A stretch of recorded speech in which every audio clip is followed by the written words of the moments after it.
नमस्कार दोस्तों, आपका अपने YouTube channel MP classes Jhunjhunu पर बहुत स्वागत है। आज की क्लास में हम दिल्ली पुलिस कांस्टेबल परीक्षा 2023 के लिए जनरल साइंस के 20 महत्वपूर्ण प्रश्न हल करेंगे दोस्तों। आज की क्लास का 1 नंबर प्रश्न हो जाएगा दोस्तों, आकाश का रंग किस कारण से नीला दिखाई पड़ता है दोस्तों। किस कारण से आकाश का रंग क्या है, नीला दिखाई देता है दोस्तों। इसका आंसर आप बता दीजिए दोस्तों। इसका आंसर हो जाएगा ऑप्शन नंबर डी, प्रकीर्णन के कारण। प्रकाश के प्रकीर्णन के कारण क्या होता है, आकाश का जो रंग होता है वह नीला दिखाई देता है दोस्तों। ध्यान में रखिएगा, महत्वपूर्ण प्रश्न है दोस्तों।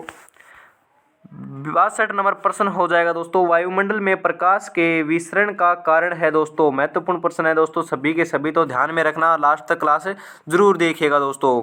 इसका आंसर हो जाएगा ऑप्शन नंबर सी, धूलकण। क्या हो जाएगा, धूलकण।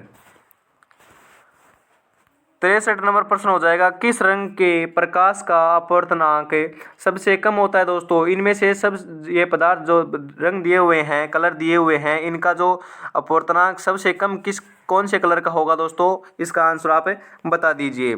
इसका आंसर हो जाएगा ऑप्शन नंबर ए, लाल। लाल का जो अपवर्तनांक है वह सबसे कम होता है दोस्तों, ध्यान में रखना। 64 नंबर प्रश्न हो जाएगा, लाल कांच को अधिक गर्म करने पर वह दिखाई देगा दोस्तों। किस प्रकार का दिखाई देगा दोस्तों वह। इसका आंसर हो जाएगा ऑप्शन नंबर ए, हरा। किस प्रकार का, हरे कलर का वह दिखाई पड़ता है दोस्तों। 65 नंबर प्रश्न हो जाएगा, यदि एक व्यक्ति दो समतल दर्पण जो 60% कोर पर रखे हैं के बीच खड़ा हो, तब उसे कितने प्रतिबिंब दिखेंगे दोस्तों। कितने प्रतिबिंब दिखेंगे उसके अंदर दोस्तों। इसका आंसर हो जाएगा ऑप्शन नंबर बी। क्या है दोस्तों, 5। ये मिसप्रिंट हुआ है, डी और सी चेंज हुए हैं, तो इसका आंसर आपको देना होगा 5 दोस्तों। क्या होगा, 5।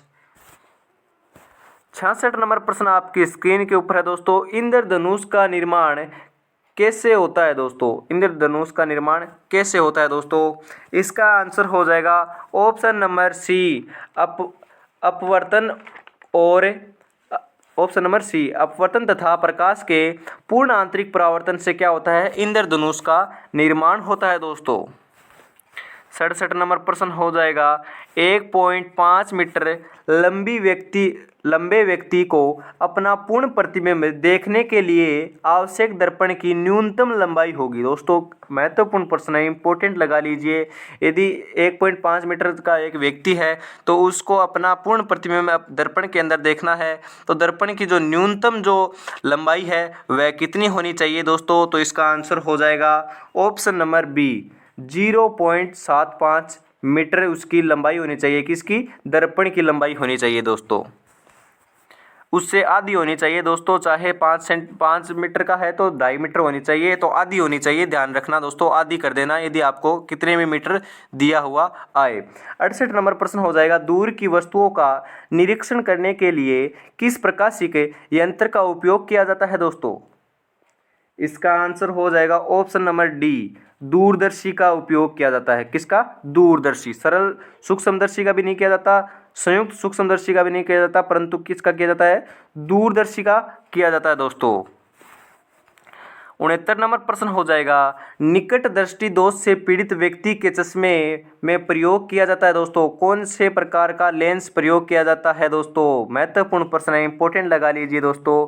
तो इसका आंसर हो जाएगा ऑप्शन नंबर बी, अवतल दर्पण या अवतल लेंस दोस्तों, अवतल लेंस। 70 नंबर प्रश्न हो जाएगा, तड़ित चालक बनाए जाते हैं। तड़ित चालक किसके बनाए जाते हैं, कौन सी धातु के बनाए जाते हैं दोस्तों। इसका आंसर हो जाएगा ऑप्शन नंबर बी, तांबे के। किसके, तांबे के बनाए जाते हैं दोस्तों। चैनल पर पहली बार विजिट कर रहे हो तो चैनल को सब्सक्राइब जरूर कर लीजिएगा, और क्लास अच्छी लग रही है तो क्लास को लाइक जरूर कीजिएगा, अपने दोस्तों को भी शेयर कीजिएगा दोस्तों। हम आपके लिए दोस्तों महत्वपूर्ण प्रश्न जीके के और जनरल साइंस के और कंप्यूटर के इसी चैनल के माध्यम से आपको प्रोवाइड कराते हैं। तो चैनल को सब्सक्राइब कर लीजिए, और परीक्षा तक रोज़ कराते रहेंगे, तो आप रोज़ क्लास लेते रहिए दोस्तों। तो मैं आपको बताता हूँ वापस दोस्तों, टेलीग्राम चैनल और व्हाट्सएप चैनल अभी तक ज्वाइन नहीं किया तो उनको भी ज्वाइन कर लीजिए। हम आपके लिए दोस्तों बहुत मेहनत करते हैं, रोज़ महत्वपूर्ण प्रश्न लेकर आते हैं और आपको बताते हैं दोस्तों, आपको जुटाते हैं प्रश्नों की सामग्री।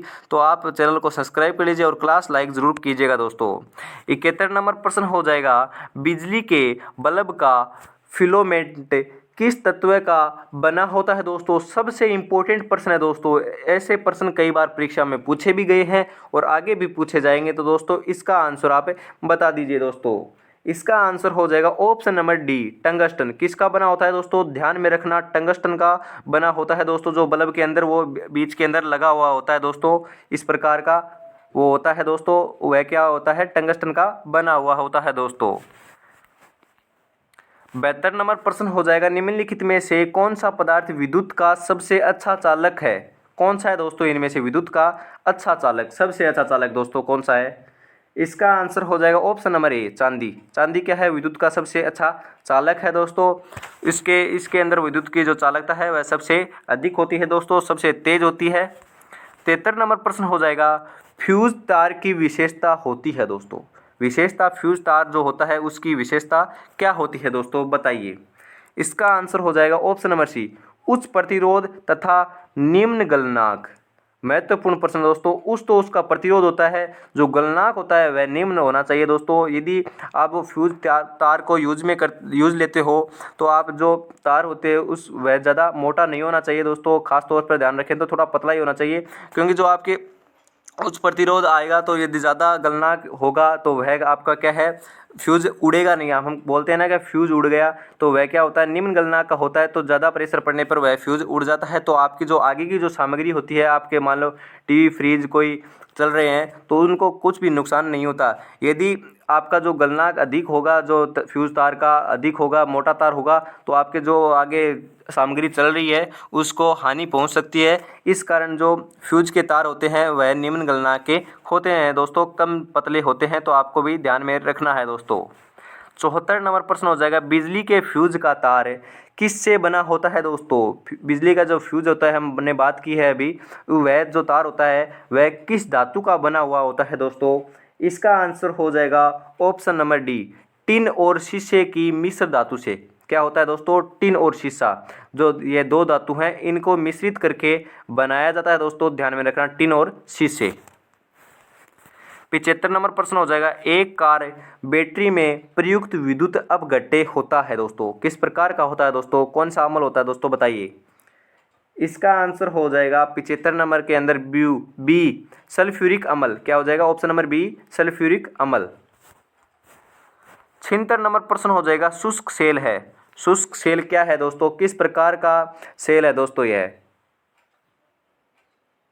इसका आंसर हो जाएगा ऑप्शन नंबर ए, प्राथमिक सेल है दोस्तों। क्या है, प्राथमिक सेल। शुष्क जो सेल है वह क्या है, प्राथमिक सेल है दोस्तों, ध्यान में रखना। 77 नंबर प्रश्न आपकी स्क्रीन के ऊपर है दोस्तों, लोहे के ऊपर जिंक की परत चढ़ाने को क्या कहते हैं दोस्तों। जिंक की जो परत चढ़ाते हैं उसको क्या कहते हैं दोस्तों। इसका आंसर हो जाएगा ऑप्शन नंबर ए, गैल्वेनाइजेशन। क्या कहते हैं, गैल्वेनाइजेशन कहते हैं दोस्तों। 78 नंबर प्रश्न हो जाएगा, इन्वर्टर एक ऐसा यंत्र है जो एसी वोल्टेज को डीसी वोल्टेज में बदलता है, डीसी वोल्टेज को एसी वोल्टेज में बदलता है, सिर्फ डीसी वोल्टेज में प्रयुक्त होता है, या ऑप्शन नंबर ए एवं बी दोनों। क्या होगा दोस्तों इसका आंसर। 78 के अंदर इसका आंसर हो जाएगा option number B, DC voltage को क्या करता है, एसी वोल्टेज के अंदर बदलता है दोस्तों, ध्यान में रखना। 79 नंबर प्रश्न हो जाएगा दोस्तों आगे, घरों में क्या हो जाएगा दोस्तों, घरों में पंखा, बल्ब आदि उपकरण किस क्रम में लगे होते हैं दोस्तों। समांतर क्रम में, श्रेणी क्रम में, किसी भी क्रम में, या किसी क्रम में नहीं दोस्तों, किस क्रम में लगे होते हैं दोस्तों, बताइए। इसका आंसर हो जाएगा ऑप्शन नंबर ए, समांतर क्रम में लगे हुए होते हैं दोस्तों। कौन से क्रम में, समांतर क्रम के अंदर लगे हुए होते हैं दोस्तों। आज की क्लास का अंतिम प्रश्न हो जाएगा दोस्तों 80 नंबर। एक स्वतंत्र रूप से लटका हुआ चुंबक सदैव ठहरता है दोस्तों। एक जो चुंबक होता है उसको यदि लटका दिया जाता है स्वतंत्रता पूर्वक, तो वह उसकी जो दिशा होती है वह किस दिशा में आप अपना जो मुख है वह करता है दोस्तों, बताइए दोस्तों। वह भी स्वतंत्रता पूर्वक लटका हुआ चुंबक। इसका आंसर हो जाएगा दोस्तों ऑप्शन नंबर बी, उत्तर दक्षिण दिशा के अंदर ठहरता है दोस्तों। ध्यान में रखना, यदि आप स्वतंत्र जो चुंबक होती है उसको लटकाओगे तो चाहे आप उसको क्या है पूर्व पश्चिम में करके छोड़ दीजिए, परंतु जो अंत के अंदर क्या हो जाएगा, उसका जो मुख है वह उत्तर की दिशा में और उधर ऐसे हो जाएगा दोस्तों, उत्तर और दक्षिण दिशा के अंदर हो जाएगा दोस्तों। ध्यान में रखना दोस्तों, इसको पहले जो पुराने समय में दिशा सूचक के रूप में काम में लिया जाता था दोस्तों। ध्यान में रखना दोस्तों। आज की क्लास हम यहीं पर समाप्त करते हैं। क्लास अच्छी लगी तो क्लास को लाइक ज़रूर कीजिएगा और अपने दोस्तों को भी शेयर कीजिएगा। और जनरल साइंस के इसी चैनल के माध्यम से आपको रोज़ प्रोवाइड कराए जाएंगे प्रश्न दोस्तों परीक्षा तक। तो परीक्षा तक रोज़ क्लास रहते रहिए और चैनल को सब्सक्राइब कर लीजिए दोस्तों। आज की क्लास में हम इतना ही रखते हैं, पर तो लाइक ज़रूर कीजिएगा दोस्तों। हम आपके लिए मेहनत करते हैं, आपके लिए आसानी से दोस्तों आपको महत्वपूर्ण प्रश्न जुटा पाते हैं और समझा पाते हैं दोस्तों। तो चैनल को सब्सक्राइब कर लीजिए और क्लास लाइक ज़रूर कीजिएगा। आज की क्लास में हम इतना ही रखते हैं, कल फिर मिलेंगे दोस्तों अन्य महत्वपूर्ण प्रश्नों के साथ। जय हिंद, जय भारत दोस्तों।